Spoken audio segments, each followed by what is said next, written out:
ये आप है जो हर सुबह उठकर चॉइस करते हैं कि चलो आज फिर से थोड़ा जलील हुआ जाए।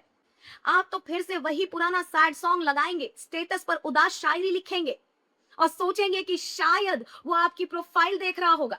उन्होंने धोखा दिया, लेकिन इस महान व्यवस्था में गुनहगार आप बन गए, जिसने आपके भरोसे का एनकाउंटर कर दिया और अब खुद को विक्टिम बताकर मजे से घूम रहा है।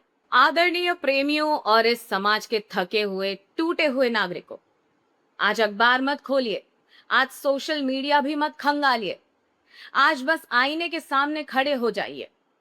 आज हम बात करेंगे उस रिश्ते की जो अब रिश्ता नहीं, एक प्रोजेक्ट बन गया है। एक ऐसा प्रोजेक्ट जो एक अवॉइडेंट पार्टनर तोड़कर भाग रहा है और दूसरा पार्टनर जो पीड़ित है उसे फेविकॉल से जोड़ने की नाकाम कोशिशें कर रहा है। क्या आप आज भी वफादारी और कमिटमेंट पर बात कर रहे हैं? कितने आउटडेटेड हैं आप? दुनिया कहां से कहां पहुंच गई है। लोग एक दिल से दूसरे दिल में इतनी तेजी से ट्रांजिस्ट कर रहे हैं जैसे कोई एक्सप्रेस वे हो, और आप आज भी उस एक इंसान के टेक्स्ट बैक का इंतजार कर रहे हैं। कटघरे में खड़े हमारे महान अवॉइडेंट पार्टनर को देखिए। इन्होंने अभी अभी एक और दिल तोड़ा है, किसी और के साथ मैसेज करते हुए पकड़े गए हैं, लेकिन इनकी चिंता देखिए। इनकी चिंता ये नहीं कि उन्होंने आपका भरोसा तोड़ा, नहीं, उनकी चिंता बहुत गहरी है। उनकी चिंता ये है कि जब वे पकड़े गए तो आपने उनसे सवाल पूछने की हिम्मत कैसे की, आपने उन पर शक क्यों किया। जैसे ही आप रोते हुए कहेंगे तुमने मेरे साथ ऐसा क्यों किया, तो वे तुरंत अपने भीतर के नार्सिसिस्ट एंकर को जगा लेते हैं। वे बहुत ठंडे अंदाज में कहेंगे, तुम्हारी वजह से घुटन महसूस कर रहा था, तुमने मुझे स्पेस नहीं दिया, इसलिए मुझे बाहर जाना पड़ा। वाह, क्या गजब की थ्योरी है। चोरी भी उनकी, सीना जोरी भी उनकी। उन्होंने धोखा दिया, लेकिन इस महान व्यवस्था में गुनहगार आप बन गए, क्योंकि आपने उनकी स्पेस में दखल दे दिया। वाह, क्या एक्टिंग है। ऑस्कर तो इन्हीं को मिलना चाहिए, जिसने आपके भरोसे का एनकाउंटर कर दिया और अब खुद को विक्टिम बताकर मजे से घूम रहा है। आप आज भी उसकी फोटो देखकर सोच रहे हैं कि क्या उसे मेरी याद नहीं आती। अरे भाई, उसे आपकी याद तब भी नहीं आ रही थी जब वो किसी और को आई लव यू टाइप कर रहा था, तो अब क्यों आएगी। जागिए, इस भ्रम के चैनल को अभी बंद कीजिए। लेकिन आज हम सिर्फ धोखेबाज पर बात नहीं करेंगे, आज हम बात करेंगे उस पीड़ित पार्टनर पर भी जो सब कुछ जानते हुए भी अंधा बना रहा। जी हाँ, आप जो भी ये वीडियो देख रहे हैं और सोच रहे हैं कि काश वो सुधर जाए, आप तो सीआईडी के एसीपी प्रद्युमन से भी बड़े जासूस निकले। आपको कब से पता था कि कुछ तो गड़बड़ है दया।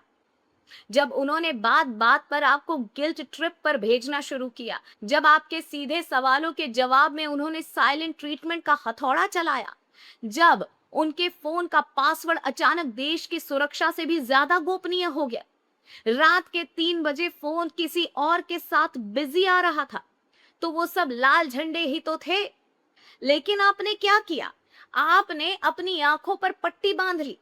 आपने सोचा कि शायद ये कोई फेज है जो गुजर जाएगा। आपने अपने आत्मसम्मान की बलि चढ़ा दी, सिर्फ इसी उम्मीद में कि वो फिर से पहले जैसा हो जाएगा। कितना संतोष है इस देश के पीड़ितों में। अद्भुत। वे जानते हैं कि उन्हें लूटा जा रहा है, फिर भी वे लुटेरे को एक और मौका देने के लिए तैयार खड़े हैं। ये प्रेम नहीं है, ये इमोशनल गुलामी है, और आप इस गुलामी के सबसे बड़े समर्थक हैं। अपनी उम्मीदों का कफन बांधिए और उसे दफना दीजिए। आप आज भी इस उम्मीद में बैठे हैं कि वो सुधर जाएगा। आप सोच रहे हैं कि एक सुबह वो सोकर उठेगा, गंगा स्नान करेगा और आपके पास आकर कहेगा, प्रिय मुझे माफ कर दो, आज से मैं सिर्फ तुम्हारा हूं। अरे भाई, इस सपने से बाहर निकलिए। वो अपनी वफादारी का डेटा पैक किसी और पर खर्च कर रहा है और आप यहाँ उसके बहानों का वाईफाई ढूंढ रहे हैं। क्यों सुधरेगा वो? जब बिना सुधरे भी उसे आपका वीआईपी ट्रीटमेंट फ्री में मिल रहा है, तो वो अपना कैरेक्टर बदलने का महंगा रिचार्ज क्यों करेगा? इस काल्पनिक दुनिया से बाहर निकलिए। ये कोई राजश्री प्रोडक्शंस की फिल्म नहीं चल रही है। वो नहीं सुधरेगा। क्यों सुधरे? आत्मज्ञान की तरफ क्यों बढ़े? और एक बात बताइए, क्या आपने अपने माथे पर इमोशनल धर्मशाला का बोर्ड टांग रखा है?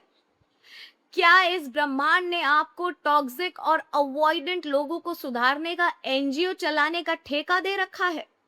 वो मानसिक रूप से बीमार है तो उसे थेरेपिस्ट के पास भेजिए ना। अपने दिल को कुरुक्षेत्र का मैदान क्यों बना रखा है, जहां वो रोज आकर अपनी कुंठाओं का रथ दौड़ा जाता है? वो आपको अपनी सुविधानुसार प्यार करता था। जब उसका मन हुआ वो दुनिया का सबसे अच्छा इंसान बन गया, और जैसे ही आपने अकाउंटेबिलिटी मांगी उसने आपको टॉक्सिक घोषित कर दिया। इतने सारे सिग्नल्स मिलने के बाद भी आप वहां खड़े होकर हरी झंडी हिला रहे थे। अद्भुत। अरे उसके पास वफादार ना होने के 50 कारण हैं। चीटिंग करने और गायब हो जाने, घोस्ट होने के 150 कारण है भाई। हो सकता है बचपन में किसी ने उसकी पसंदीदा टॉफी ना दी हो सकता है उसके माँ बाप ने उसके बड़े भाई से ज्यादा प्यार कर लिया हो सकता है उसके पुराने पार्टनर ने उसे डरा दिया हो सकता है कि उसे खुद एक बड़ी हीलिंग की जरूरत हो। प्रभु बहुत प्यार से आपके कानों में कह रहे हैं, मूर्ख राज, वो तुम्हें हर्ट नहीं कर रहा, ये श्रेय उसे मत दो।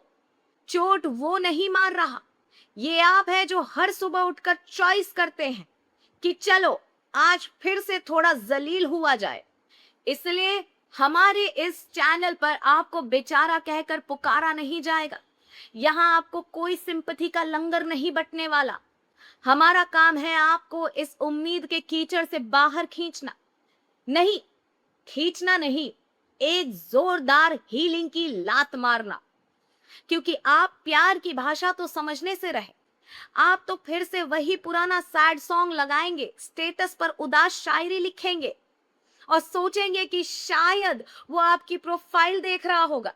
अरे वो इस वक्त किसी और की प्रोफाइल लाइक कर रहा है। होपलेस हो जाइए उसके सुधरने की उम्मीद से।